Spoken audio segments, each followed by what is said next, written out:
Tollywood senior నటుడు దివంగత కృష్ణంరాజు ఇటు సినీ రంగంతో పాటు అటు రాజకీయాల్లోనూ తనకంటూ ప్రత్యేకమైన గుర్తింపు తెచ్చుకున్న సంగతి తెలిసిందే. బీజేపీ ఎంపీగా 2 సార్లు గెలిచి వాజ్పేయి హయాంలో కేంద్ర మంత్రిగా కూడా పనిచేసిన కృష్ణంరాజు ఆ పార్టీలో చాలా కాలం యాక్టివ్గా ఉన్నారు. ఆ తర్వాత తన భర్త అడుగుజాడల్లోనే నడిచిన బీజేపీ తరపున శ్యామలాదేవి ఎన్నికల ప్రచారాన్ని కూడా నిర్వహించారు. 2024 సార్వత్రిక ఎన్నికల్లో నరసాపురం ఎంపీ అభ్యర్థిగా బీజేపీ తరపున బరిలోకి దిగిన శ్రీనివాస వర్మ తరపున శ్యామలాదేవి ఎన్నికల ప్రచారం కూడా నిర్వహించారు. ఈ క్రమంలోనే అనూహ్యంగా ఆమె బీఆర్ఎస్కు మద్దతుగా మాట్లాడిన మాటలు వైరల్గా మారాయి. ఒక ఫంక్షన్ సందర్భంగా బీఆర్ఎస్ వర్కింగ్ ప్రెసిడెంట్ కేటీఆర్ను శ్యామలాదేవి కలిశారు.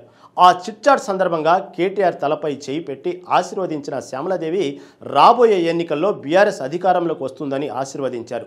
నెక్స్ట్ అధికారం మనదే అంటూ ఆమె చేసిన కామెంట్లతో కేటీఆర్ ఫుల్ ఖుష్ అయ్యారు.